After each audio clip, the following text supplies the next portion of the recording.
크리스찬 작가로서의 정의. 제가 한 게 아니라 어디 책에서 봤는데요. 예. 한번 들어보십시오. 어떤 아니, 정의를 어느 내리는가. 책에서 본 구절인데요. 예수 그리스도의 예수 그리스도를 증거하며 글로써 전파하는 아멘. 일이다. 다시 한번 어느 책에서 봤어. 예수 그리스도 예수 그리스도를 증거하며 예수 그리스도의 삶을 글로써 전파하는 일이다. 예. 전파하는 일. 저도 같아요. 오케이. 동의하시고. 오케이.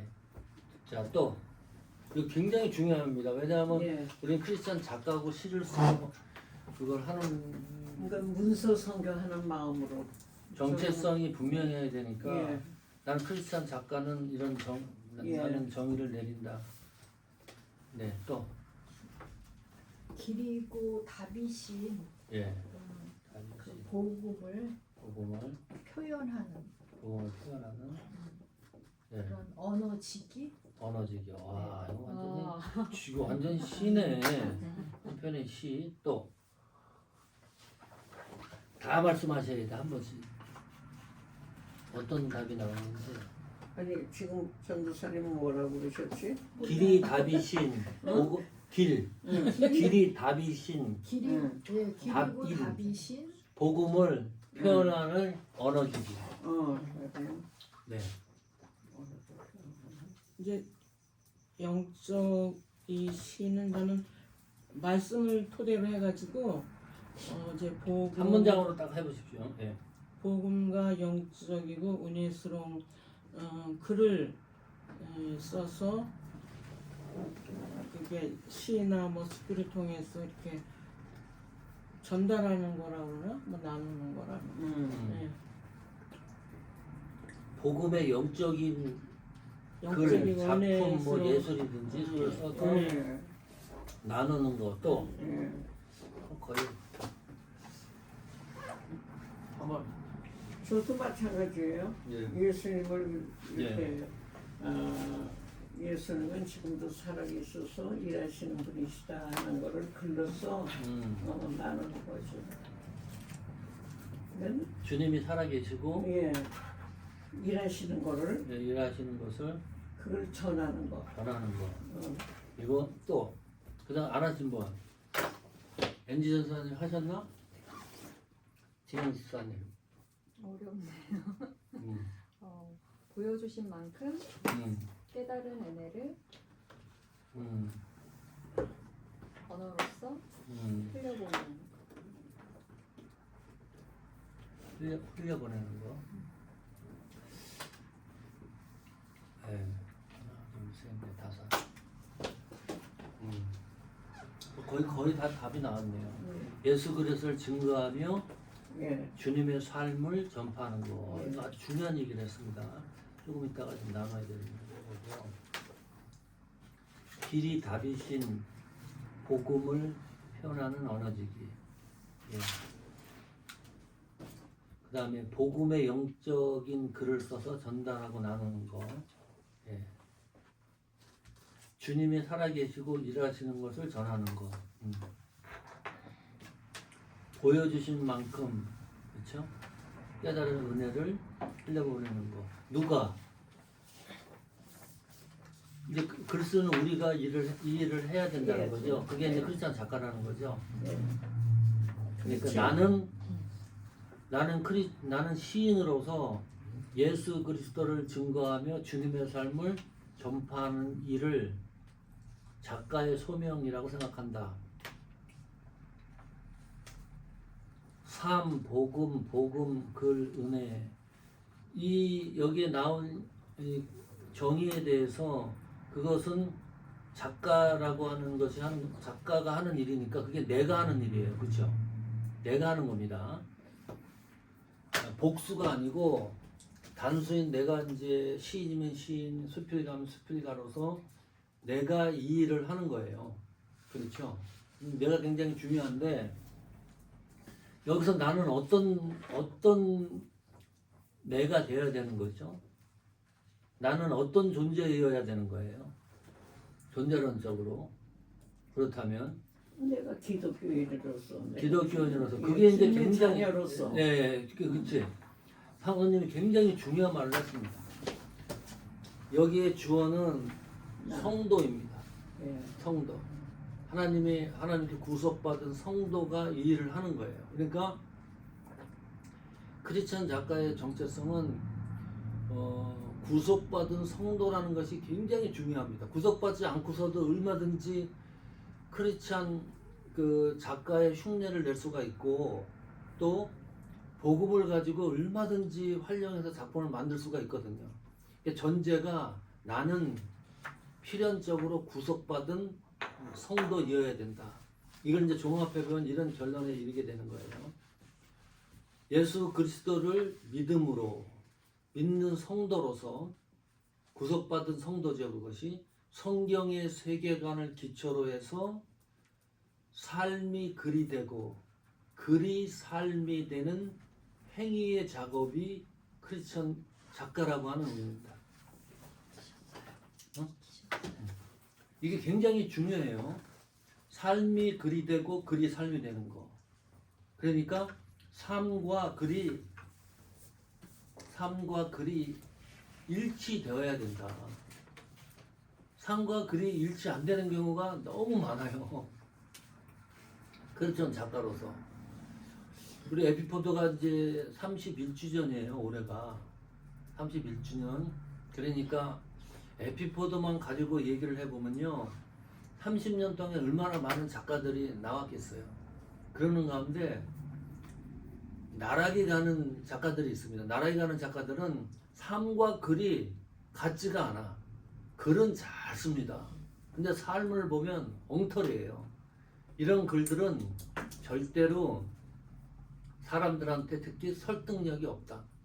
네, 일반 작가는 가능해요. 술 먹고 써도 작품만 좋으면 돼. 작품으로 내용으로 승부를 하는 거니까. 그러나 크리스찬 작가는 삶과 그리고 글이 일치해야 된다는 것은 굉장히 우리에게 중요한 것을 내포를 하는 겁니다. 삶과 글이 일치하는 않는 작가는 크리스찬 작가라고 말할 수가 없다. 그래서 글을 쓰면 삶으로 나타나야 되고 삶이 또 글로서 그대로 나타나야 되는 거죠. 시가 됐던 수필이가 됐던 예술이 됐던 간에 굉장히 중요한 의미를 나타내는 거고요. 그러면 우리 글의 방향성도 똑같습니다. 거기 한번 성경 한번 볼까요? 갈라디아서 5장 22절 23절 한번 봅시다. 네, 이거 좀 찾아보세요. 갈라디아서 오직 성령의 열매는 높이 사랑과 희락과 화평과 오래 참음과 자비와 양성과 순송과 온유와 절제니 이 같은 것을 금지할 법이 없느니라. 네. 자, 이제 지금 우리가 이제 중요시하게 생각해야 될 것은 크리스천 작가로서 정의를 다 그렇게 내렸어요. 그리스도를 증거하며 길이 답이신 복음 얘기를 했고 예수님이 살아계시고 일하시는 것을 전하는 거, 또 은혜 이런 얘기를 했어요. 그러면 예수 그리스도 복음 은혜 이 표현에서 나오는 이런 것들을 누가 글을 쓰는 작가가 경험을 해야 되거든요. 경험이 되어야지 작품이 나오는 거니까. 그 경험에 대한 최종 결론이 갈라디아서 5장 22절 23절입니다. 이건 너무 잘하는 거예요. 오직 성령의 열매는 사랑과 희락과 화평과 오래 참음과 자비와 양성과 충성과 온유와 절제니 이와 같은 것을 금지할 법이 없느니라. 여기 보면 성령의 열매가 몇 개가 나오죠? 9개. 9개죠? 9개라고 얘기를 했으면 반은 맞고 반은 틀린 거예요. 왜 반은 맞고 반은 틀리냐면 어서 오세요. 네네네. 오십시오. 영어 성경에도 오셔도 됩니다. 예. 오십시오. You can come in. It's okay. I will see you later. 오케이. 네. 자, 여기 갈라디아서 5장 22절 23절에 보면 우리말 성경에도 그 성령의 열매가 9가지로 되어 있는데 우리말 성경에도 성령의 열매는 단수입니까 복수입니까? 단수입니다. 영어 성경에도 단수고 다 단수로 번역을 해놨고 그 다음에 헬라어 본문 원어 성경에도 단수로 되어 있습니다. 자, 9가지 같은데 단수예요. 하나의 열매예요. 하나의 열매에서 향이 몇 가지가 나오느냐? 9가지가 나오는 거예요. 그러면 성령의 열매를 나타나기 위해서 여기 나오는 이 단어들 사랑, 희락이 뭐죠? 기쁨이에요. 예, 화평, 오래 참으면 인내죠. 자비는 친절, 호의입니다. 그리고 양선은 뭐죠? 선한 거 선이. 예? 충성은 뭐죠? 신실, 성실 그런 의미고 온유, 절제, 9가지 향기. 자, 그런데 이 단어들은 물질 명사입니까? 추상 명사입니까? 추상 명사예요. 그게 이제 우리를 힘들게 하는 부분입니다.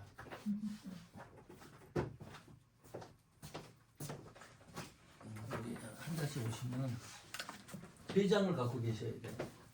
각기 다른 표현이. 자, 이게 추상명사예요. 추상명사라고 하는 거는 추상명사가 여기 나오는 이 추상명사가 우리가 경험을 하려고 그러면 어떻게 해야 되는 거죠? 이 단어가 나에게 적용이 되고 경험이 되게 하려고 그러면 어떻게 하는 거예요? 어떻게 해야 돼요? 지나쳐봐야죠. 이렇게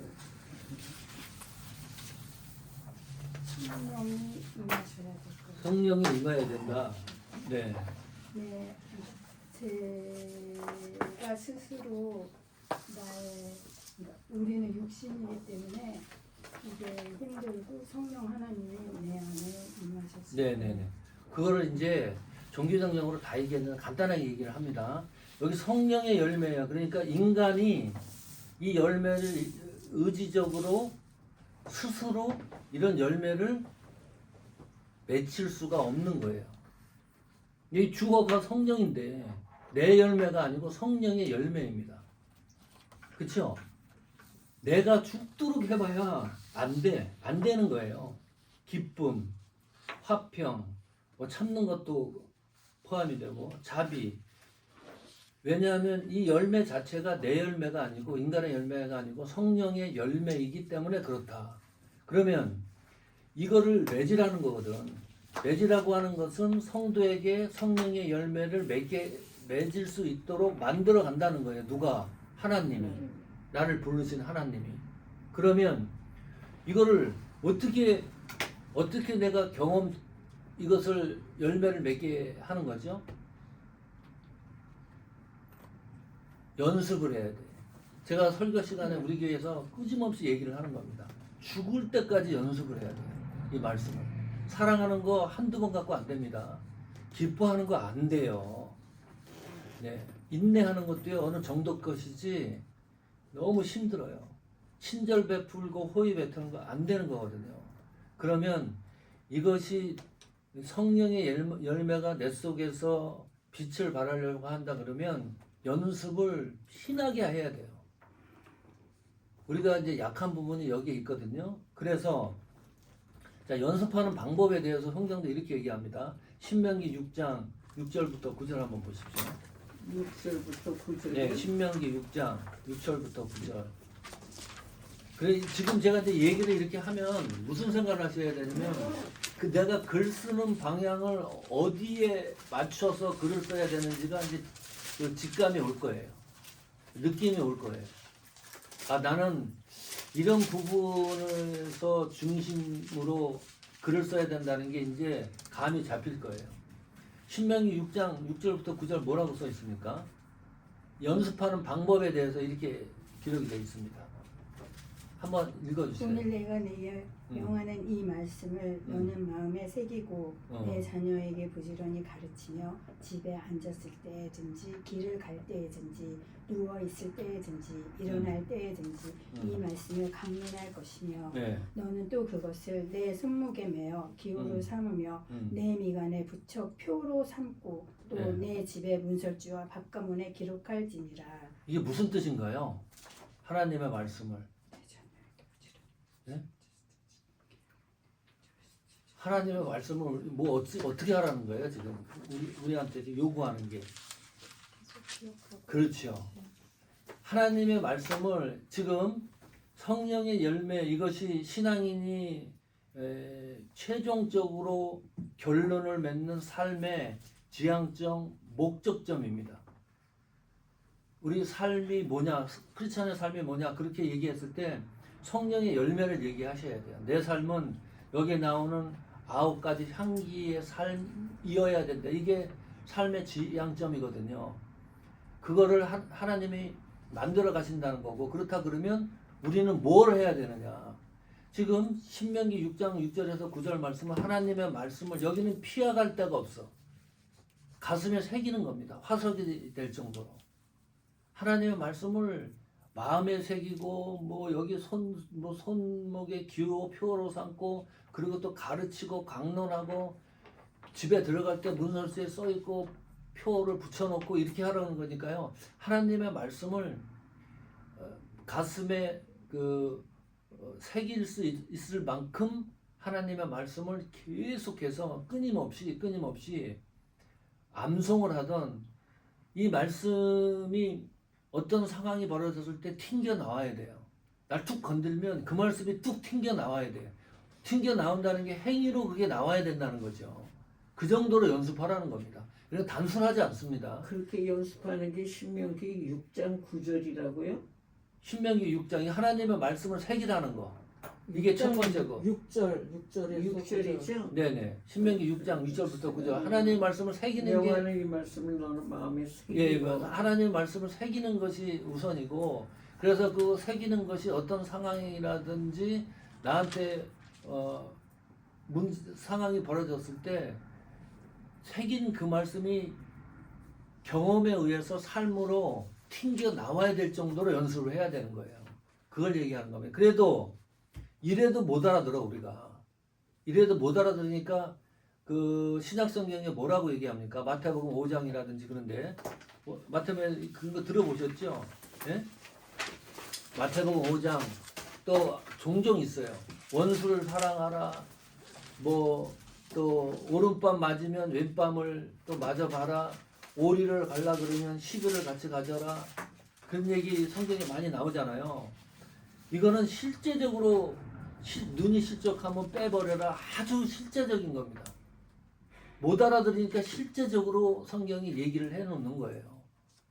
그래서 신앙은 추상적인 삶이 아니고 실제적인 삶이어야 된다. 하나님 말씀이 실제적으로 나한테 나타나야 된다. 이게 이제 신앙과 믿음의 삶이고, 그러면 크리스찬 작가의 글은 예술은 어떻게 해야 되느냐? 하나님의 말씀이 실제적으로 적용된 것에서 나오는 것이 그것이 크리스찬 작가의 글이고 예술입니다.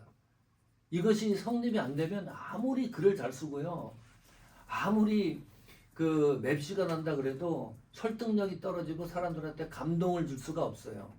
자, 그래서 행복에 대한 정의를 한번 내려보십시오. 두 번째 한번 생각해 봅시다. 연결이 되는 거니까. 끊임없이 연습을 많이 하셔야 된다. 행복에 대한 정의. 최명희 권사님이 지금 들어온다고 근데 우리는 방법을 몰라. 유저네임 패스워드를 주면은 그분이 유저네임 패스워드 치고 들어오면 돼요. 근데 제가 안 열었어요. 껐어요. 그러면 안 되지. 자, 행복에 대한 정의를 한번 내려보십시오. 행복은 무엇입니까? 보세요. 네.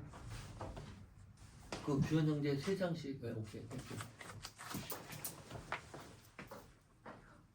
권사님 자, 행복에 대한 거 한번 쭉 한 번씩 다 얘기를 해보셔야 돼. 행복이 뭡니까? 2번. 행복. 한 문장으로 말씀해 보십시오. 자기 마음에 자, 잠깐만. 적어봅시다. 자기 마음에 풍족한 만족한 상태. 풍족한, 만족한 상태. 오케이. 또. 네.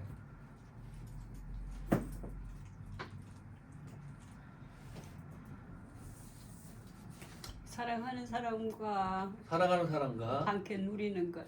사랑하는 사람과 함께 누리는 거 행복. 아, 좋습니다. 또. 전에는 네. 아이들이 집에 와서 이렇게 좀 어질러 놓고 그러면 마음이 쓰였거든요. 잔소리도 하고. 근데 이제는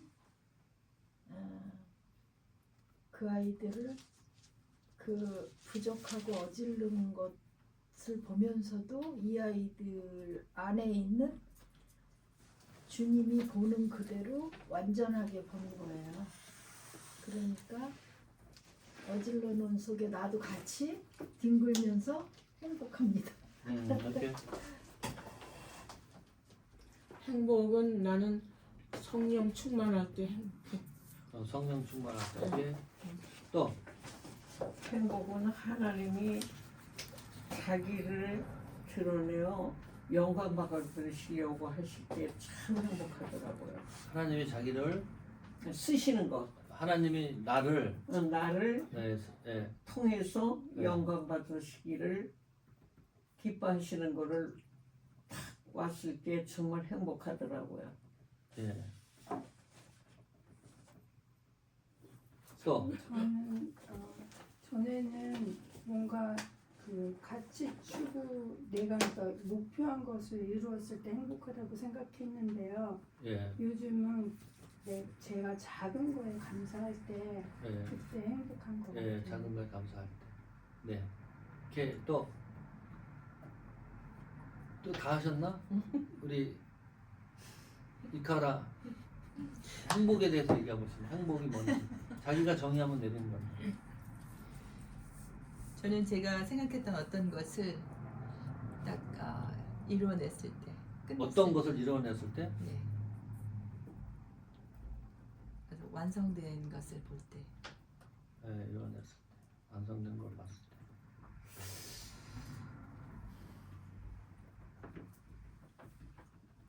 또 안 하신 분 있나? 주원장대도 한번 한 말씀 하실래요? 저는 없습니다. 없어? 아직 진행 중이라서.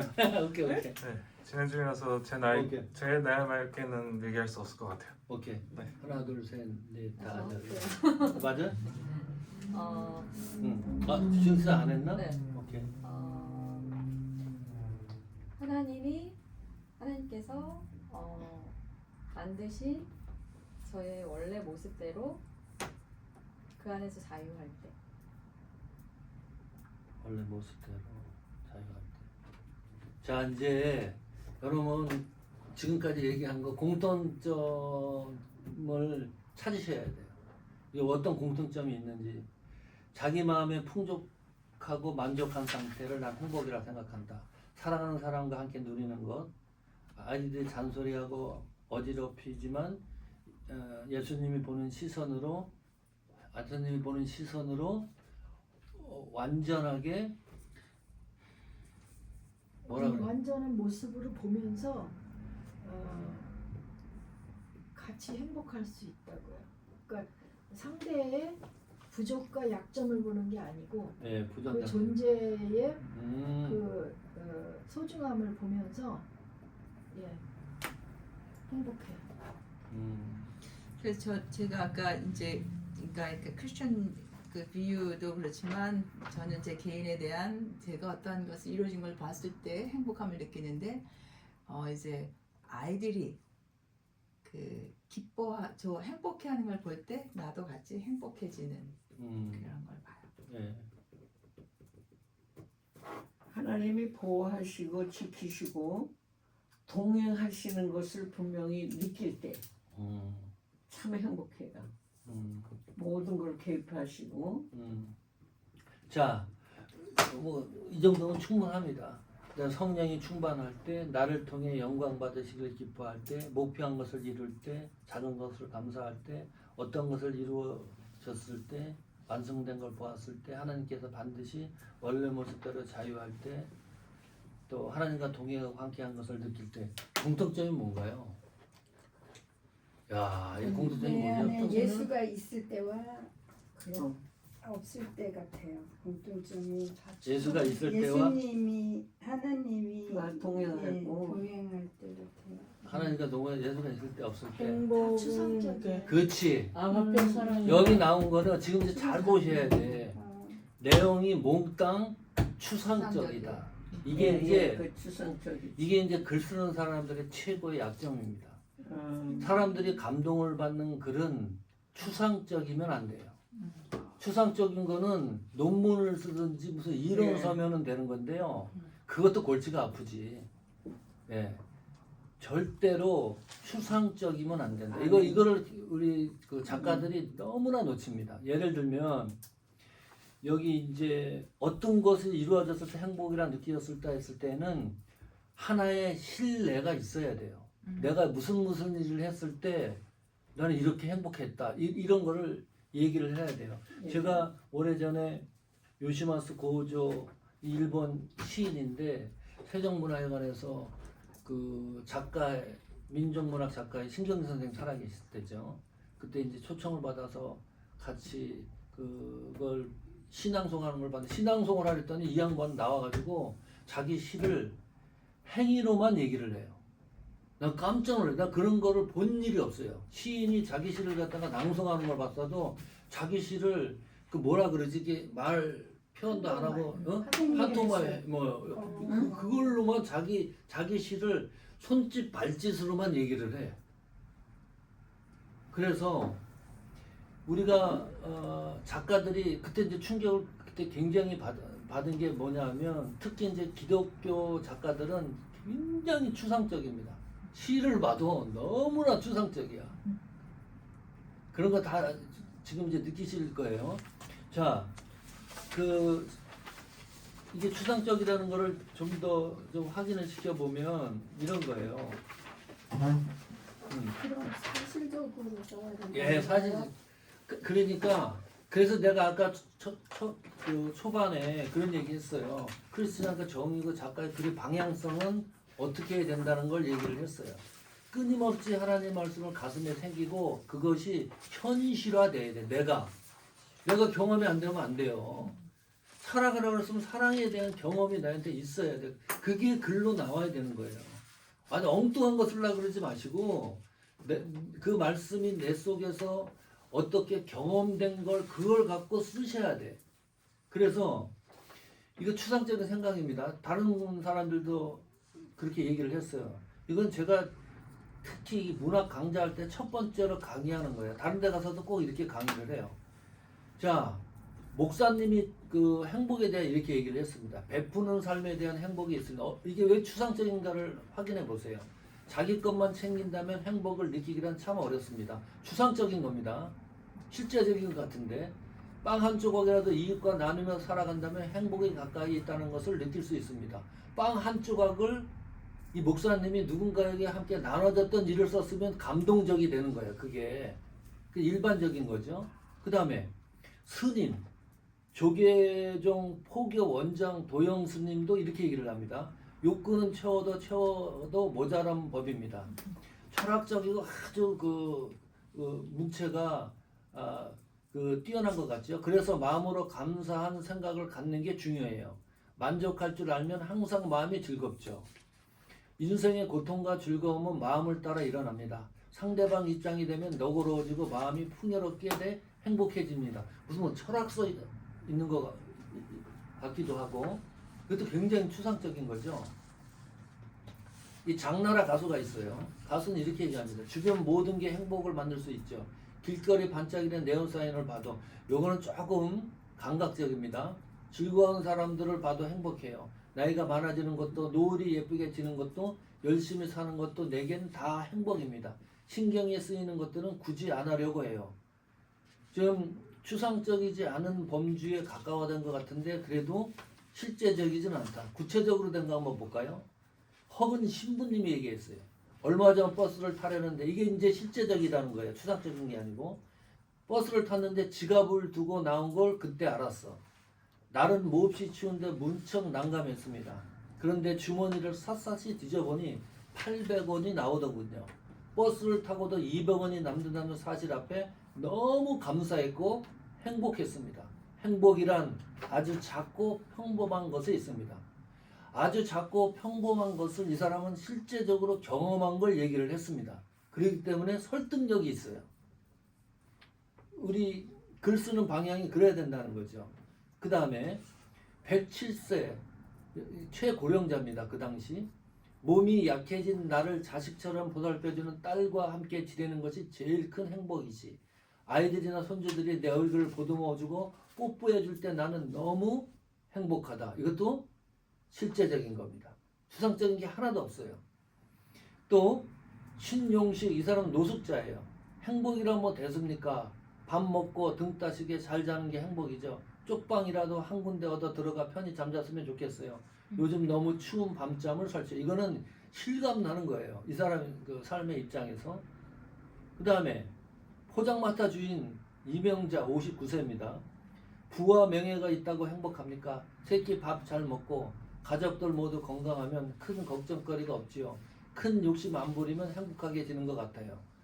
좀 실제적이고. 이거 유진우 광성초등학교 3학년이에요. 9살짜리가 이렇게 얘기합니다. 행복이 뭐니 물어봤더니 게임 CD를 선물로 받았을 때 신나요. 하루 종일 게임을 했으면 좋겠어요. 그리고 생일 잔치를 할 때 제일 기분이 좋아요. 촛불을 불어서 끌 때는 정말 행복해요. 하지만 누나가 짜증날 때는 행복이 모두 없어져 버려요. 또 김성재 하나만 더 해볼게요. 2년 전 암에 걸리면서 행복과 영영 멀어지는구나 생각을 했죠. 그런데 요즘 행복이란 가슴으로 느끼는 감정이라는 사실을 깨닫고 있어요.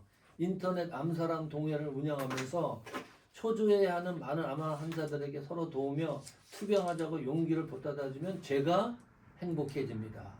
그래서 실제적인 글을 쓰자. 그냥 성경에 있는 내용을 그대로 따와 가지고 쓰는 거는 아무 그 감동이 안 되고 그것이 내 삶 속에서 말씀이 어떻게 경험되어진 것을 실제적으로 쓰려고 노력을 하는 거, 이것이 크리스천 작가들이 특히 지향해야 될 방향성입니다.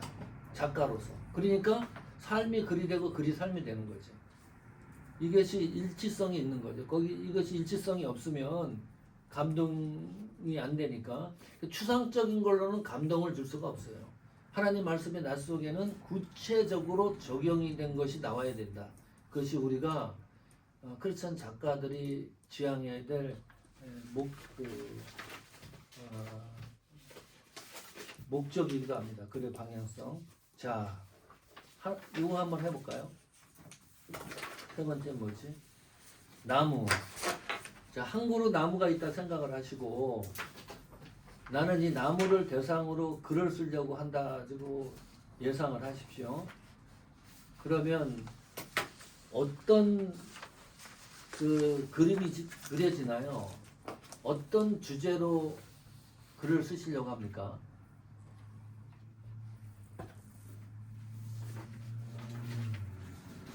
나무 한 그루가 있다. 그 나무 한 그루가 나무 한 그루만 그게 무슨 뭐 정원에 있든지 무슨 산에 있든지 관계가 없어요.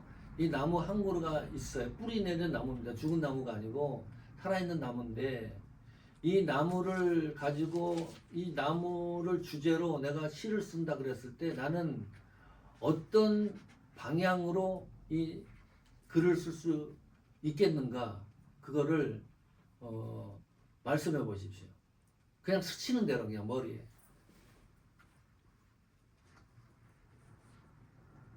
가지에 대해서. 가지에, 그렇지. 예. 나는 이 나무의 가지에 대해서 네. 하나 문장을 한번 조금 이따 만들어 보세요. 예, 가지. 예, 가지에 대한 한 문장 정도만 뭐 한두 문장 정도. 제가 이미 만든 문장. 예, 해보세요. 오케이.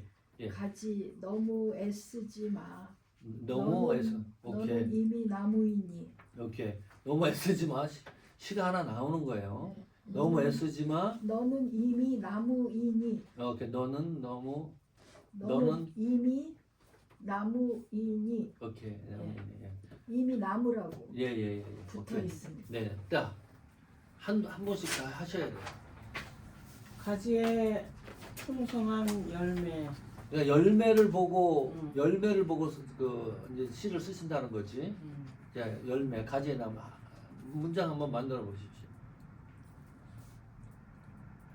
풍성한 가지에 노란 레몬이 주렁주렁 달렸다. 레몬이 응. 주렁주렁 달렸다. 네. 가지의 사이가 곁가지를 쳐주더니 이제 풍성한 열매를 맺어서 감사하고 한 문장 한번 해석해. 풍성한 가지에 노란 레몬이 주렁주렁 달렸다. 달렸다. 감사하다. 달려서 기쁘고 감사하다. 달려서 감사하다. 오케이. 또 저는 예. 삭정이에 대한 글을 쓴 적이 있어요. 음. 삭정이는 그러니까 살아있는 나무 가지에 옆에 붙어서 죽어 있는 가지. 잠시만요. 우리 나래 집사님이 오셨는데 죄송합니다. 너무 늦었어요. 이 상방 어떻게 하는 거예요? 지금 이게 컴퓨터랑 연결이 안 컴퓨터 여기 있습니다. 한번 나중에 할까 그거? 오늘 틀렸으니 끝나고 그럼 알려주세요. 지금 혹시 녹화는 하고 계세요? 녹화는 하고 있어요. 네. 녹화 됐죠? 지금 돌아가고 있죠? 네네. 네네. 오케이 됐어. 그럼 이카라 신현님. 그래서 제가 삭정이는 알고 있었을까? 삭정? 삭정이는 산 가지 나무 가지에 붙어서 죽어 있는 가지를 삭정이라고 그래. 하는데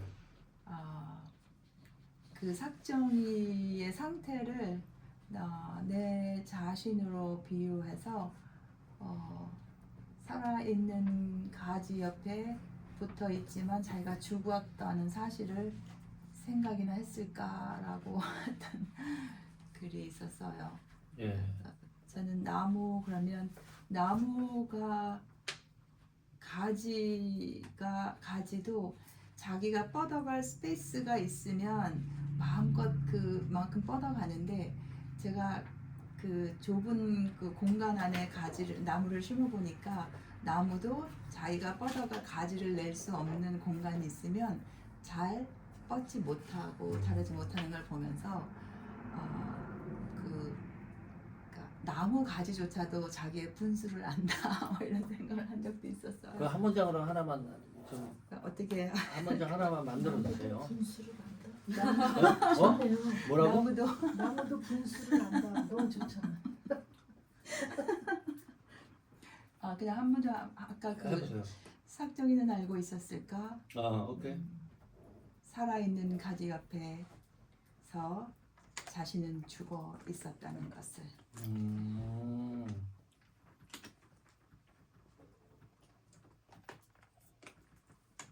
오케이 또. 나무야 무럭무럭 잘 자라서 가지를 마음껏 뻗어 지치고 힘든 자들이 와서 쉴 수 있는 그늘이 되어다오. 무럭무럭 잘 자라서 가지 뻗을 수 있는 데를 벌써 정말 세상에서 지치고 힘든 자들이 와서 쉴 수 있는 그늘이 되어다오. 예. 또. 가지. 네, 가지로. 갈라지는 내 마음만큼 너도 복잡하구나. 너무 좋다. 갈라지는 내 마음. 다시 한번 해주세요. 갈라지는 내 마음만큼 네. 너도 복잡하구나. 좋다. 아주 좋다. 아주 실제적이네. 네, 가슴에 확 들어오네. 그 다음에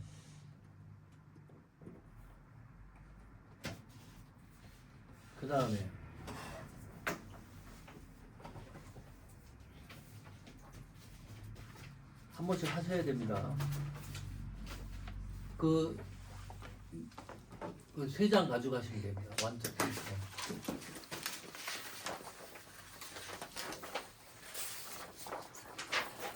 자, 또 우리 엔지는 사실적으로 쓰려니까 잘 그러니까. 모르겠는데요. 그래 괜찮아요 그냥. 네.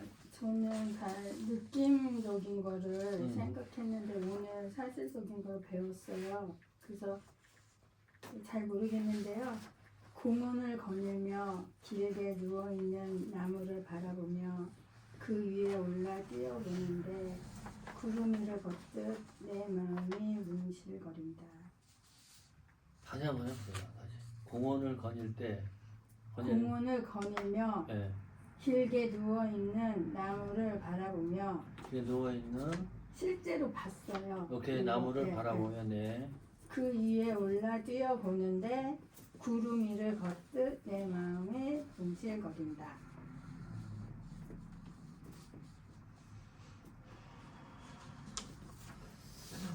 그 책임지면서 말씀하셔야 됩니다.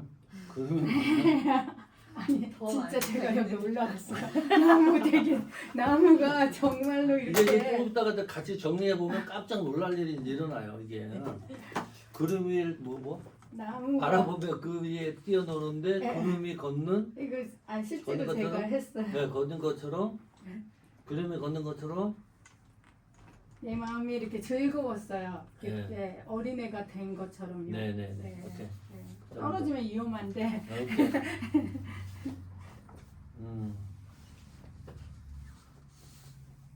또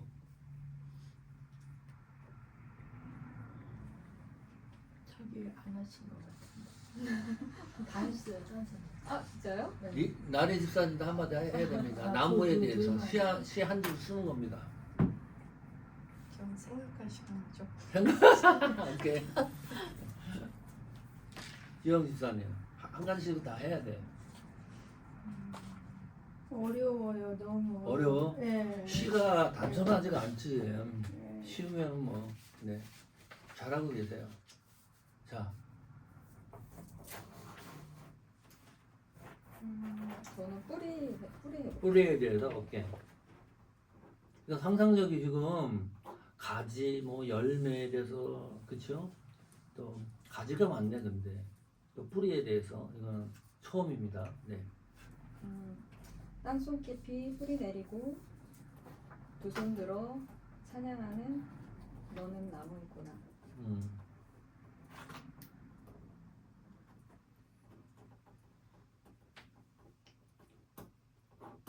네. 이미지 형상을 잘 하셔야 됩니다.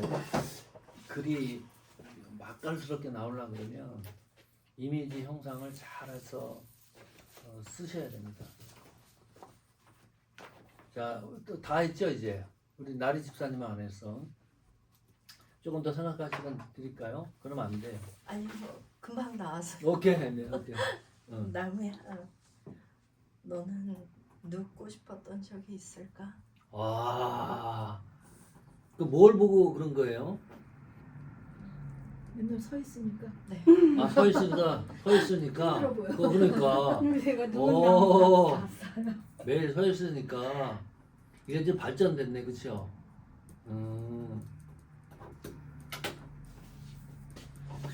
자, 근데 여기 보니까 나무 얘기했는데 제가 한 8가지를 이제 얘기를 해볼 겁니다. 그 시선이 어디에 꽂혔는지 이 나무에 대해서 이제 글을 쓰고 시를 쓰고 뭐 수필을 쓰던 어떤 시선으로 이것이 전개가 되는 건지 대략 정리를 해보면 이런 겁니다. 어떤 분들은 나무를 나무 본 그대로 서술하는 분들이 있습니다. 여기도 분명히 있었죠. 네, 그냥 나무 자체를 그냥 서술을 해. 네, 그런 게 있었고 여기 또 두 번째는 어떤 그 분들은 그 나무의 어떤 종류나 모양을 보고서 글을 쓰는 분이 계시고 그것이 이제 창작의 발상이거든요. 똑같은 나무인데 글을 쓰는 작가에 따라서요 작품이 다르게 나옵니다. 똑같이 나올 수가 없거든요. 근데 유사한 건 나올 수가 있지. 아까 우리 여기 지금 계속 말씀하신 것처럼 가지에 대해서 몇 분이 얘기했죠. 그 다음에 또 세 번째는 그 나무가 어떻게 흔들리는가를 관찰하면서 쓰는 분들도 있어요. 시선이 다 틀린 거예요. 또 어떤 경우는 나무의 잎사귀가 움직이고 있는 모습을 대충 보는 게 아닙니다. 세밀하게 보면서 작품을 만드는 경우가 있고, 또 다섯 번째는 이 다섯 번째부터가 다섯, 여섯, 일곱, 여덟 번째가 상당히 그 내면적인 겁니다. 지금까지 첫 번째, 두 번째, 세 번째, 네 번째는 그냥 실제적인 상황을 이제 묘사를 한 거고, 다섯, 여섯, 일곱, 여덟 번째는 조금 이제 깊어져요. 나무 속에 승화하고 있는 생명력을 본다. 이거 지금 말씀하신 분들이 없었어요. 그렇죠? 나무에 그 나타나는 외모를 보고서 시선을 보고서 글을 쓰는데, 이제 좀 깊어지면 나무 속에 있는 생명력에 대해서 글을 쓰는 거예요. 이게 묘한 겁니다. 이게 그러니까 굉장히 시선과 글 쓰는 이 방향이 깊어지는 거죠. 그다음 여섯 번째, 나무의 모습과 생명력의 상관관계에서 생기는 나무의 의미와 사상을 쓰는 거예요. 이것도 굉장히 이제 깊어지는 거죠. 많이 깊어지는 겁니다. 일곱 번째, 나무를 흔들고 있는 바람 그 자체를 보는 겁니다. 그 시선으로 써서 상당히 많은 바람과 나무가 흔들리는 관계를 잘 보시면서 시를 써도 그 굉장히 좋은 작품이 나와요. 저도 그런 작품을 쓴 기억이 나는데, 여덟 번째는 나무를 매체로 하여 나무 저쪽에 있는 세계에 대해서 쓰는 거예요.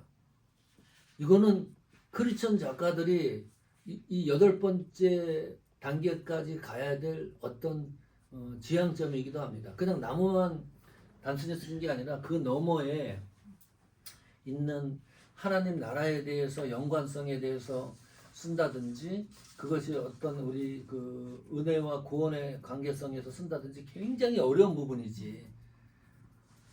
그래서 시를 쓰는 작업이 그렇게 쉽지는 않다. 예. 또 우리가 창작하는 일이 그냥 쉬운 것은 아니다. 그거를 상기할 수가 있고요. 자, 오늘 드린 그거 한번 볼까요? 그 나무에 대해서는 다음번 그 모였을 때 어떻게 그 작품이 완성되는지를 구체적으로 이제 설명을 해드릴 겁니다. 자, 부활절에 대해서 이제 모두 수집을 한 거예요. 시에 대해서. 자, 이카라 시인님 부활절에 대해서 시 있었죠? 있었는데 안 보냈지? 신기하고 제가 숲을 여기 오기 전에 바로 보냈어요. 보냈어요 저한테? 네. 아이고 못 봤네. 아니 저기 제가 오늘 보냈기 때문에. 그러면 이거는 나중에 정리를 해서 여기에 나온 거, 이거 지금 행으로 안 돼 있기 때문에 시적 그 맛이 떨어져요. 저희 남편 때문에 잠깐 제가 오시라 그래도 되는데 여기 앉아 계셔도. 죄송하지만 저기 컵 하나만 주시겠어요? 죄송합니다.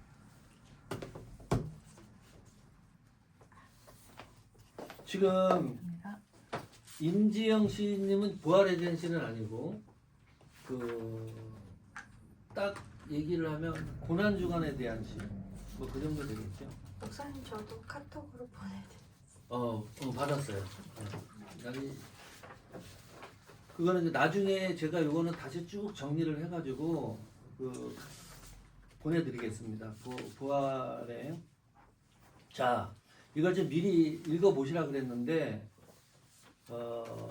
부활절 시에 대한 내용, 살아있음의 정미셀까지. 그러니까 몇 편입니까? 하나, 둘, 셋, 넷, 다섯, 여섯, 일곱 편. 시를 쭉 보시면서 한번 느낌부터 한번 얘기해 볼까요? 그러면서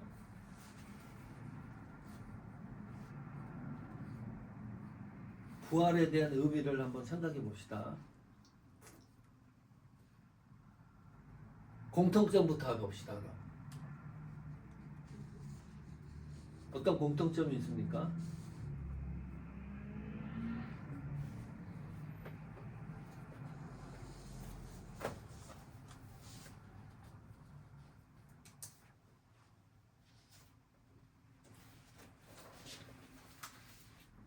공통점이 어떤 게 공통점이 있을까요?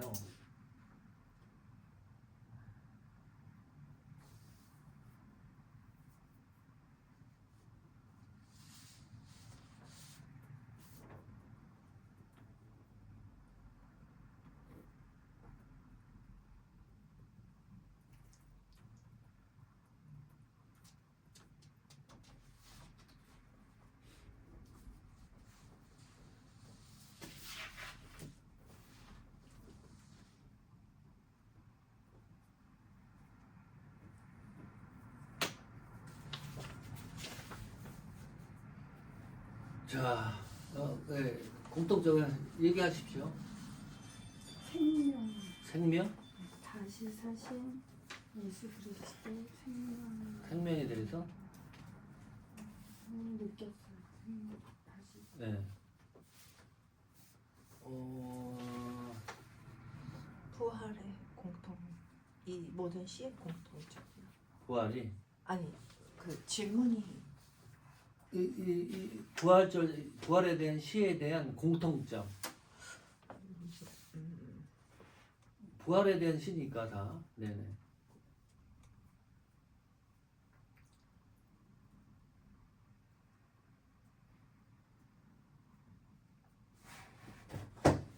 예수 생명 예수 생명, 죽음 예수 생명 죽음. 그 작가의 입장에서, 작가의 시선으로. 부활 생명 나는 이걸 쓰면서 사순절 십자가를 묵상해서 그러고 이제 이 오봉환 그 시인님입니다. 두 번째. 한번 들어보십시오. 이 시에 대해서. 네네. 십자가를 묵상하면서 예수님이 그 인류를 구원하기 위해서 십자가에서 피 한 방울 물 한 방울 다 쏟으시고 죽으셨다. 장사 지는 바 사흘 만에 부활하셨는데 거기에서 그 부활 골고다 언덕 십자가 고귀한 보혈 거룩한 순결 이 백합화 향기 그 보혈의 피를 그런 표현을 하고 싶더라고요. 그래서 뭐 이거는 주님 어둠이 이기시고 부활하셨습니다. 그것은 우리에게 그 큰 생명을 주시기 위해서잖아요. 그래서 우리는 그 크신 생명을 주셨다고. 이게 새벽빛 땅을 적시는 늦은 비 성령 그 우리가 이제 예수님이 이제 죽으시고 부활하셔서 또 우리에게 다시 성령을 보내주시잖아요. 그래서 좀 소망적으로 부활 생명 이제 새싹이 움트고 꽃들은 활짝 피어 푸른 생명 아름다운 꽃 들판 그러니까 부활이라는 거는 봄에 꽃들도 다 피어나잖아요. 이 꽃이 예수님의 부활 생명이지만 온 천지 만물도 다 부활하는 거라고 느껴졌어요. 그 꽃이 다시 피고 뭐 꽃들이 다 이렇게 피고 그래서 저는 또 뭐 그 부활 생명으로 온 천지에 충만하게 했으면 좋겠더라고. 사람들이 구원받고 거듭나고 이 부활 생명으로 회복되고 주님을 사랑하고 하나님 나라가 이루어지고 그래서 끝에는 부활 생명으로 충만하게 하소서 이렇게 느낌이 왔어요. 네. 그리고 누가 있지? 우리 이미준 선님. 네. 부활 시를 듣는 크리스찬 시인의 어려움이 있는 것 같아요. 네, 어떻게? 왜냐하면 일반 구체적인 사물이나 어떤 생물이나 예를 들어 뭐 나비를 가져온다던가 그런 식으로 표현도 해봤는데 그런 식으로 표현하니까 참 송구하더라고요. 왜냐하면 그런 생물의 어떤 작용을 가지고 부활을 다 표현할 수가 없고 그렇다고 또 실제 그 추상적이 아닌 걸로 관념적인 것을 털어버리고 좀 구체성으로 가다가 보면 주님의 부활이 축소되는 것 같아요. 그래서 성경적인 관념어도 들어갈 수밖에 없고 그런 것 같아서 저 시 같은 경우에 그냥 유감 없이 선포를 했습니다. 근데 이게 참 영적 이거 쓰는 게 어려운 게 그 말 한마디를 쓸 때 묵상을 하게 되더라고. 이 글 낱말이 정말로 여기에 이 주님의 그 표현할 수 있는가. 이게 굉장히 조심스러워 이 글이 쓰기가 힘들고. 저 같은 경우에 이 시는 부활 시가 좀 많은 편이에요. 그래도 해마다 쓰는 편인데 이거는 작년에 쓴 거거든요. 그래서 주님의 부활로 그치는 게 아니라 우리도 부활한다는 그런 의미를 담은 겁니다. 생명. 또 뭐 다른 분들도 부활시 읽고 느낀 걸 말씀해 한번 해보시죠. 상당히 중요한 그 포인트입니다.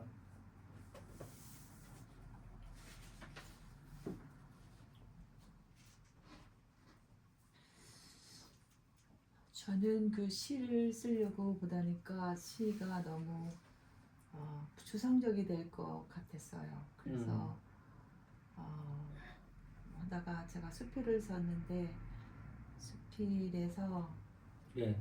그 사복음서에 나타난 그 부활 현장, 예수님이 고난 받으셨던 부분들을 다 찾아서 읽으면서 막달라 마리아에 초점을 맞추어서 예수님이 막달라 마리아에게 가장 먼저 나타내 보이셨을까? 왜 막달라 마리아에게 제일 먼저 모습을 보이셨을까에 대한 주제로 수필을 쓰게 되었어요. 그래서 제가 제목을 증인이라고 붙였는데 이제 제 수필의 결론은 이거였어요.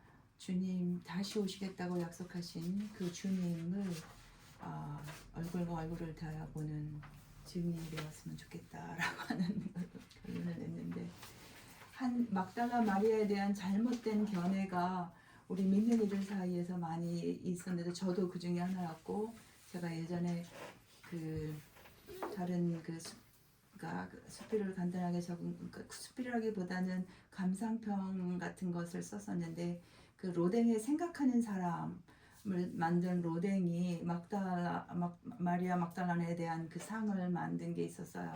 근데 그것을 보고 제가 그거와 그 예수님의 그 향유를 부어서 자기 머리털로 이 발을 씻기운 그 여인과의 이 믹스업이 있었다라는 것을 그때는 몰랐어요. 근데 시간이 지나면서 굉장히 혼돈이 좀 있었는데 제가 이번에 더 확실히 막달라 마리아에 대한 그 잘못된 견해가 우리 믿는 이들 사이에서 있었다라는 것을 알게 되었어요. 제 자신도 더 확실하게. 그래서 그 부활의 현장에 뭐 다른 여인들도 같이 있었지만 왜 예수님은 막달라 마리아에게 가장 먼저 그의 모습을 보이셨을까? 거기에 초점에 맞춰서 글을 한번 써봤어요. 시는 아니었지만. 그 결론이 어떤 거예요? 그래서 결론은 우리도 그러니까 저의 결론은 막달라 마리아가 그러니까 믿음의 여인이었다라는 부분이고요. 그 당시 제 다른 주석에 나타난 것들을 제가 적었다가 다시 다 뺐는데 그러니까 나도 막달라 마리아처럼 다시 오신 예수님이 오늘 다시 오시면 그 앞에 나타나는 그 가장 먼저 주의 얼굴을 대하는 그런 증인이 되고 싶다라고 하는 그런 것을 결론을 냈어요. 또 여기에는 없지만 지금 말씀에 보실 수 있는 분 있으면 말씀해 주셔도 좋습니다. 느낀 거를 좋아하시는 분에서. 근데 이제 우리 크리스천 작가는요, 제가 이제 그런 걸 많이 느끼는데 부활절이라든지 성탄절이라든지 그런 거 있잖아요. 특별히 우리 절기 같은 거에 대해서 작품을 서너 편은 다 갖고 계셔야 돼요. 제가 이거 막 그 부활에 대한 거 얘기하고 그러면 한 번도 부활에 대한 글을 써보지 않은 작가들이 너무 많아. 그 중견 작가들 중에도 그렇게 많아. 맞아요. 이거 내가 깜짝 놀래. 뭐 수십 년 된 사람 책을 갖다가 뭐 시집을 서너 권 출판한 분들도 그 이렇게 살펴보면요, 그런 분들이 꽤 있어요. 꽤 있다는 건 많다는 겁니다. 네, 그래서 기독교 우리 크리스천 작가이기 때문에 정말 그 성경 안에서 뽑아낼 수 있는 작품의 이 그 방향이나 이런 것들이 무궁무진하거든요. 그 가운데서도 아주 특별한 그 절기 같은 시는 갖고 계셔야 돼요. 어느 날 갑자기 신문사에서 올 수도 있고 그러기 때문에 그 발표할 수 있는 기회들이 있기 때문에 그렇게 해서 준비를 하셔야 되고, 이 부활절 시에 대해서 또 한번 말씀해 보십시오. 느낀 걸 말씀하시면 됩니다. 그냥 찾아가 보는 겁니다. 우리가 특히 이제 종교적인 시잖아요. 이게 기독교적인 시이기 때문에 너무나 잘하는 내용들입니다. 그 제가 여기 그 공통적으로 이렇게 시를 쭉 보다가 읽다가 나타난 부분들 중에서 백합화에 대한 얘기가 어디 지금 누가 쓴 거죠? 지금 우리도 부활하리니에서도 백합동산이라고 하셨고, 그 다음에 그 아까 앞에 그 또 오봉원 시인께서 백합화 얘기하셨잖아요. 네, 백합화. 그런데 아까 이제 목사님, 그러니까 우리는 그러니까 다시 예를 들면 이런 거예요. 그 부활절이 되면 우리가 다 거의 교회에 갈 때 흰 옷을 입고 가는 경향이 있어요. 어르신들 이렇게. 그래서 제가 예전에 다른 그 교단이 아닌 다른 어느 교회에 갔는데 거기는 부활절에 대해서도 뭐 이런 것도 얘기 잘 안 해요. 그거는 교단이, 그러니까 저기요, 우리 지방교회라고 하는 그 워치만이 네. 근데 제가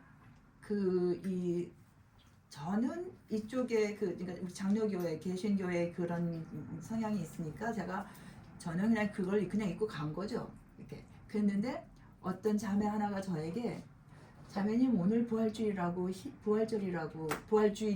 흰 옷 입고 왔어? 이렇게 딱 얘기했는데 제가 답을 못했어요. 그거 같이 우리 안에 이 백합화도 우리가 부활주일 되면 백합을 그 화이트 릴리를 그 교회 앞에 그 제단 앞에 이렇게 다 장식을 그치. 한다라는 거죠. 그래서 마치 그거가 부활절에 어떠한 것이 된 것 같이 되어진 이러한 그 상징적으로 되어버린 많은 것들이 있다라는 것을 우리는 생각하지 않지만 이제 우리 삶에 배어 있는 거예요. 근데 그게 실제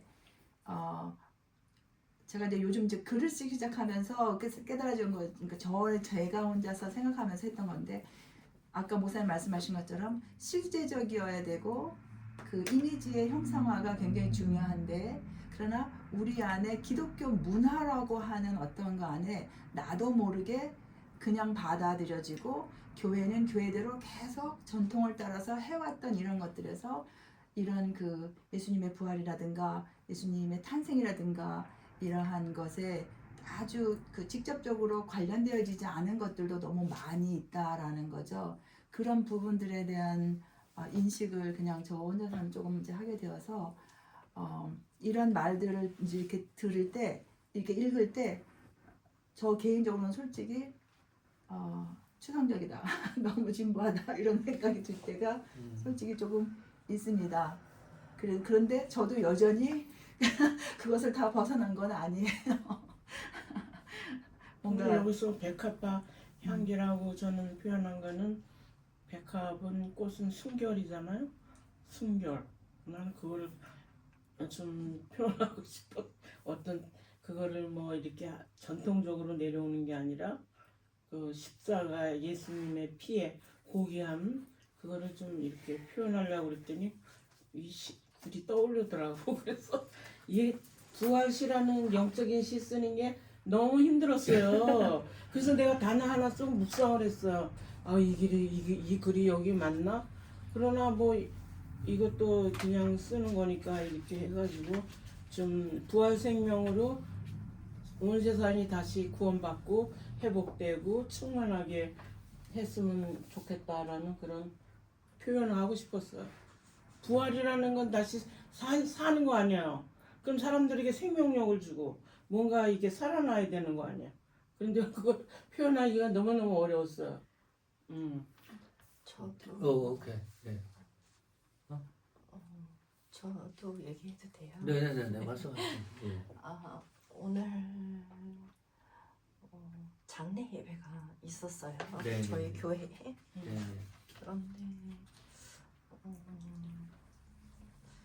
저도 오늘 그 장례 예배를 대하면서 막 이제 머릿속에서 글들이 쏟아져 나와서 이제 오늘 보내드린 거예요. 그동안은 이제 제 수첩에 부활이라는 단어 2개만 딱 적어놓고 이제 계속 묵상을 했던 것 같아요. 근데 오늘 느낀 것은 부활을 우리가 이야기를 해야 할 땐 거기에는 꼭 그 죽음의 마침표가 있어야 된다고 생각을 했던 것 같아요. 거기에 반드시 죽음 마침표가 있어야 부활을 설명할 수가 있구나라는 생각이 들었고요. 그리고 죽음이 끝이 아니지만 반드시 그것이 끝이 나야 부활 생명의 꽃이 남겨진 이들에게 피어지지 않을까 하는 그런. 그래서 저는 이 꽃을 표현하신 것이 참 좋았다고 생각이 들어요. 그 생명꽃은 반드시 어딘가에는 피워질 거라는 그런 믿음과 확신이 오늘 예배를 대하면서 있었던 것 같아요. 저는 그런 마음이 좀 들어요. 이렇게 쭉 듣다 보니까 현대시의 그 개념과 크리스찬 시편으로 성경적인 시편적인 시하고는 조금 다르지 않나. 그래서 부활시 같은 경우에 현대시가 다 접목이 돼서 어떤 너무 이렇게 많이 쓴 단어라던가 어떤 이미지라던가 그런 것을 자꾸 새롭게 바꿔가는 게 새 창조로 나가죠. 새 창작으로. 그게 이제 현대시의 관건이잖아요. 그렇지만 부활시라던가 또 그 십자가라던가 성경적인 그런 시들은 꼭 현대시법을 따라가서도 안 될 것 같아요. 그래서 놀라운 게 또 부활절 시즌이 되면 백합이 피고 그리고 부활절이 지나가면 자카란다가 피더라고요. 그리고 또 부활절 시즌에 멕시코로부터 그 나비떼들이 날잖아요. 이 모든 자연 현상 속에 하나님의 어떤 그 담겨두신 모든 자연에는 하나님의 지문이 다 찍혀 있잖아요.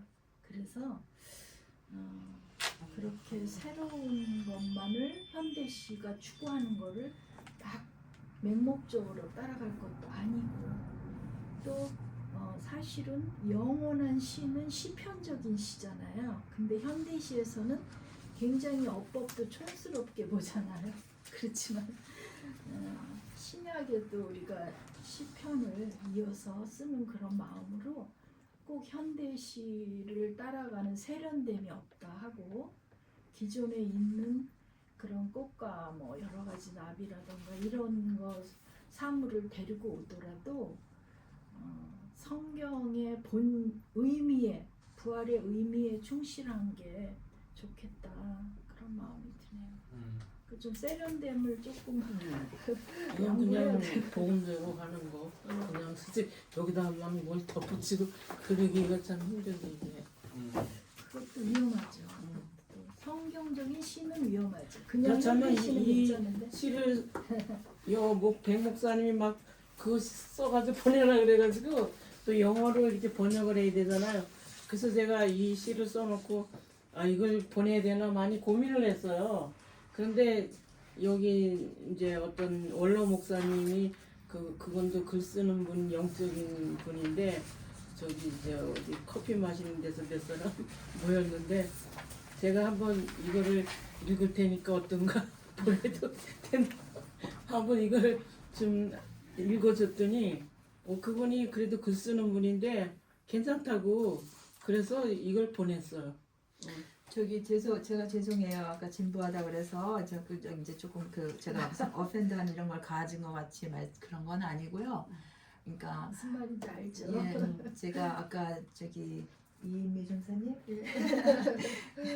제가 굉장히 오랜만에 다시 뵙는데 말씀하신 것처럼 그러니까 가끔씩 헷갈릴 때가 있어요. 뭐가 헷갈리냐면 그러니까 낯설게 하기다 이미지를 시를 쓸 때 그것을 이미지화 형상화 시켜서 그 형상화된 것을 연결하여서 어떤 쓰고 다는 것을 나타내는데 그때 낯설게 한다라는 표현이 있어요. 그러면 어떻게 하면 낯설게 할까? 제가 억지로 그 상식적인 것을 상식적이지 않은 것 같이 낯설게 하는데 그러나 들었을 때 라고 하는 어떤 어텐션을 가져올 수 있는 이런 부분들에 조금 집중하다가 보면 이게 조금 새로운 것 같이 보이기도 하지만 그러나 또 make sense가 안 되는 그러한 상황들도 있고 그런데 그러다 보니까 그러면 그냥 보편적인 사실 계절에 따라서 나무나 꽃과 그 바람과 하늘과 우리가 모든 자연에 나타나지는 현상을 통해서 그것이 하나님의 지으신 바 된 거라고 성경에도 분명히 되어 있고 그것을 보기만 해도 살아계신 하나님이 인정하게 되는 그것이라고 말씀에도 있으니까 우리는 그 말씀대로 그것을 다 이렇게 사용해서 하나님을 표현하고 이렇게 하는데 그럼에도 불구하고 제가 아까 말씀드렸던 그것은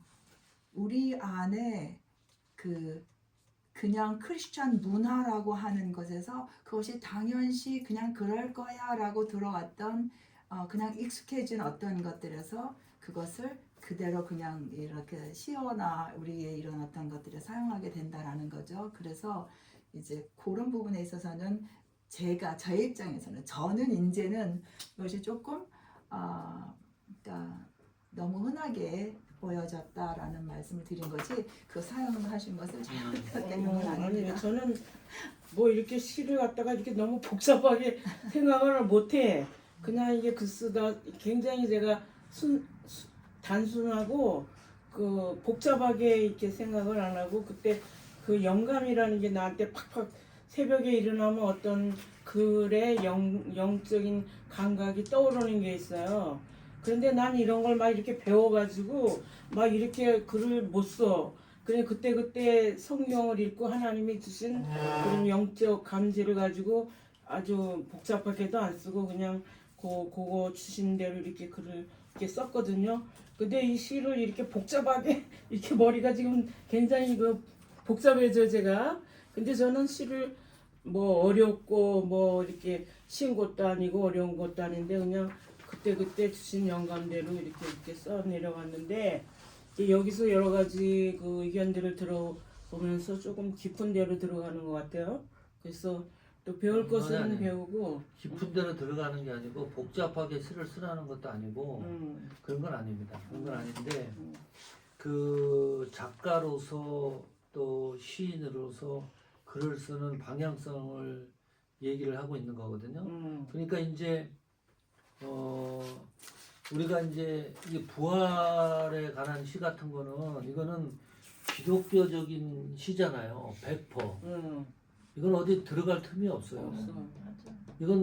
그거는 뭐 어떤 뭐 일반적인 게 들어가서 설명할 수도 없는 거고 이거는 아주 그냥 성경 진짜 그 성경의 진수거든요. 그런데 이제 이 정도는 생각을 하셔야지. 이 부활에 대한 시를 썼는데 이 시를 누가 읽느냐 이거야. 누가 읽어요? 이 시는 크리스찬들이 읽겠지. 크리스찬들이 아닌 사람들은 관심이 없어요. 이 부활에 대한 시에 있어서. 그러니까 그런 거에 있어서 글을 쓰는 작가로서 한 번 정도는 고민을 해야 되고 제가 이제 칭찬보다는 좀 그 감동이 되는 거는 이인미 시인 같은 경우는 딱 잡혔어요. 글 쓰는 방향이. 크리스찬 작가로서 엉뚱한 무슨 뭐 일반적인 거를 거의 쓰지도 않고 그러면서도 굉장히 지금 이거 우리도 부활하리라는 이 작품은 선포야 그냥. 부활에 대한 내용을 설명하는 것도 아니고 부활이 이런 것이다라는 것을 정보를 제공한 것도 아니고 느낀 걸 얘기한 것도 아니고 성경에 나오는 부활을 갖다가 찬양해야만 되고 부활에 대한 선포를 시로 만든 거예요. 그렇기 때문에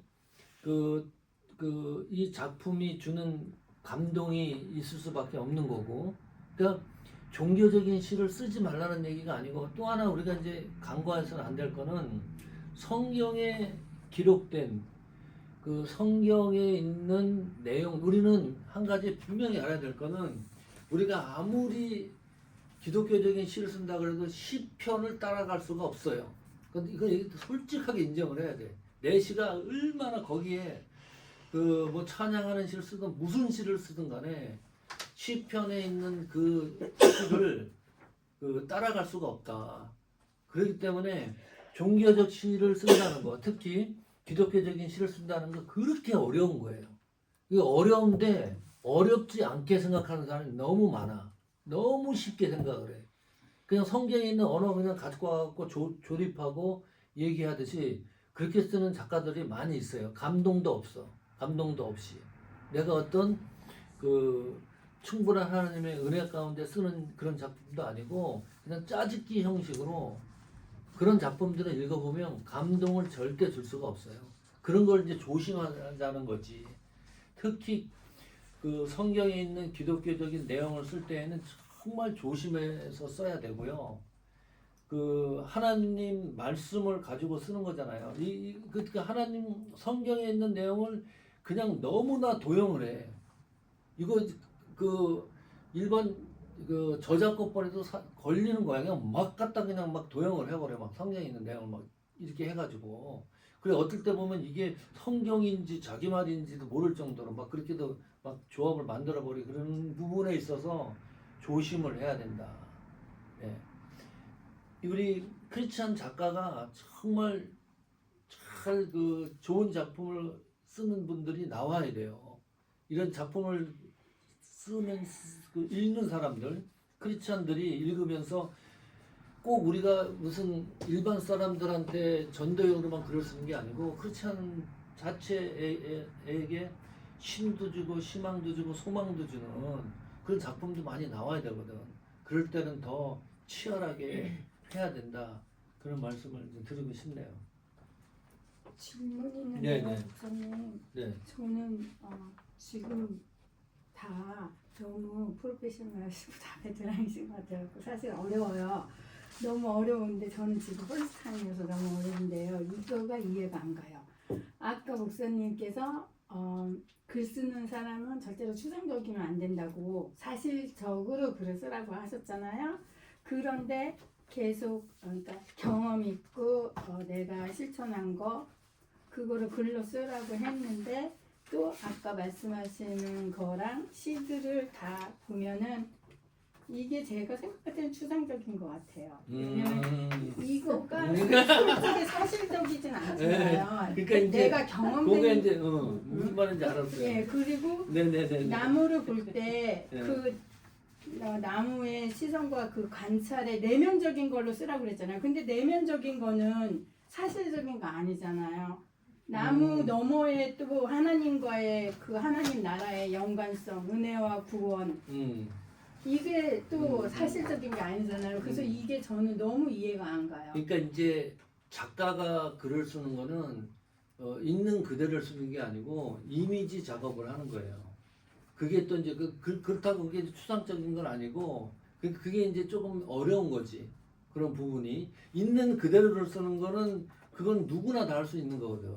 그렇지. 우리 집 앞에 느티나무가 서 있다. 이거는 그 작품이 저는 아니야. 그러니까 동시 수준이에요. 그렇지. 그 있는 그대로를 그냥 서술한 것 뿐이에요. 저희 그거는. 초등학교 때 동시 써보고 시를 안 써봤어요. 그러니까. 그래서 그 누구나 그러나 이제 작가로서 어떤 그 글을 쓴다 그러면 조금 한 걸음 더 나가야 되는 거지. 그냥 우리 집 앞마당에 그냥 나무가 서 있다 그러는 거는 누구나 공감할 수 있는 거니까. 그렇다고 어렵게 쓰라는 것도 아니야.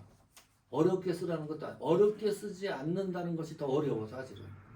예. 그러니까 좀 고민할 필요가 있어. 느낌적인 거, 나의 느낌적인 거를 그러니까 내면의 세계, 내면적으로 아까 그 내면적으로 쓰면은 이게 제가 생각할 때 추상적이 되는 것 같아요. 근데 추상적이지 하지 말라는 그게 어려워요. 그게. 우리가 추상적 글을 쓰는데 가장 중요한 거는 이제 신앙적인 문제에서 가장 중요한 거는 추상적인 신앙의 시선으로 글을 쓰는 것보다는 제가 얘기한 포인트는 하나님 말씀을 내가 직접 내 속에서 경험했던 실제적인 내용을 가지고 쓰라는 거예요. 예. 그리고 이제 거기에 이제 글이 되어진다 그러면 글이 덧붙여지잖아요. 그러니까 이미지화가 될 수가 있는 거지 이제. 예. 그 중요한 그 근거는 그겁니다. 자 어쨌든 오늘 그 시간이 엄청 가네. 후딱후딱 가는 시간이. 예, 시간이 너무 예, 길어요. 오늘은 지영 집사님 하신 말씀 네? 없어요? 네, 없어요. 네. 그러면 다음에 3월 모임 때는 좀 더 그 숙제를 내주면 숙제를 꼭 하셔야 됩니다. 그럼 한 달에 한 편씩 글을 쓰는 거니까 아주 좋습니다. 쓰기 어렵더라도 쓰다 보면 변화가 분명 있을 거거든요. 그래서 이런 부활시 같은 거 다 모아놓고 스킬도 다 모아놓으면 하나의 작품이 되는 거니까 우리 유용한 모임이 될 수 있도록 계속 기도해 주시고 또 함께 했으면 좋겠습니다. 오늘 강의는 여기까지 하겠습니다. 멀리 또 가셔야 되네. 네. 기도하고 마칠까요? 네. 고마우신 하나님 감사합니다. 오늘 강의를 통해서 우리 믿음의 삶도 성숙되게 도와주시고 작품을 쓰는 우리의 길도 하나님께서 동행해 주셔서 우리가 쓰고 읽고 삶을 살아내는 모든 것들 위해 하나님의 앞에 영광이 선포되는 그런 여정이 되게 하여 주옵소서. 아멘. 돌아가는 발걸음 지켜 주옵소서. 예수님 이름으로 기도하옵나이다. 아멘. 수고했습니다. 감사합니다. 감사합니다. LA